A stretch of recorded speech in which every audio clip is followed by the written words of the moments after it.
My special interest in architecture is actually working with old buildings, which is what interior architecture is all about. And there's something extremely fascinating about working with existing buildings, which you become custodians of for a short while you're working on them, repurposing them, changing them, improving them, and such like stuff. Hi, my name is Madhu Pandit. I'm an architect and I have a practice of my own. I have also been an educator for many years. So if I were to talk about a few important things to think about for a young designer, there are many. So one wouldn't know where to begin because it's an education which is really vast, and it's one of the most fascinating and marvelous arts. That is, I'm talking about architecture and interior architecture.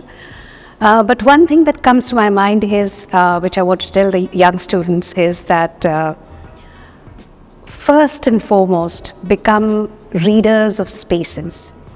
The space that's given to you, whether it's an internal space, an external space, space between buildings, between trees, in a room, in a courtyard, just always become a reader of spaces and let the spaces whisper to you. So it's one of my favorite terms for my students is that a designer, a spatial designer, is a space whisperer.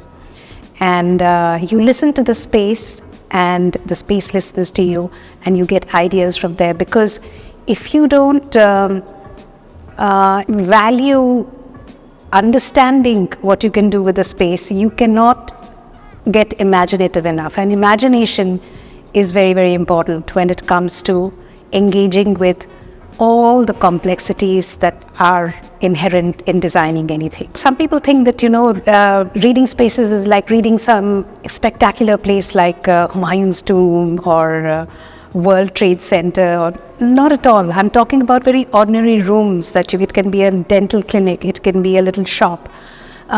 Reading a space is actually looking at what you can do to it. How can you bring in light?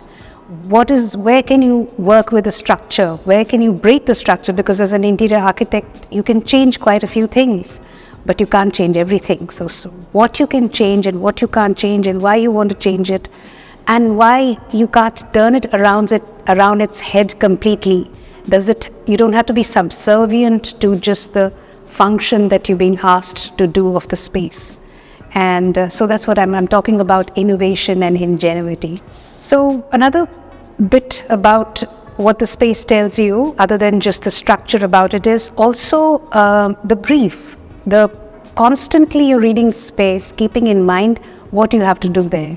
Are you making a cafe there? Are you making a shop? Is it a bedroom? Is it like I said, a doctor's clinic? So what you work with the brief. The space also tells you what to do with the brief. So I'll give you a small example. I once designed for a friend a dental clinic, and I put the dental chair facing that bit of a window and expanded that window, and outside the window was a huge, beautiful amalthus tree. So the space told me that I can bring in the view. I can bring the view of this. The brief is what you're supposed to do with it and how you can take the content of what you're supposed to do further. So these are initial ponderings, which I always stress on when it comes to students and or new young designers. I think experienced designers are doing it all the time. So these ponderings are very important.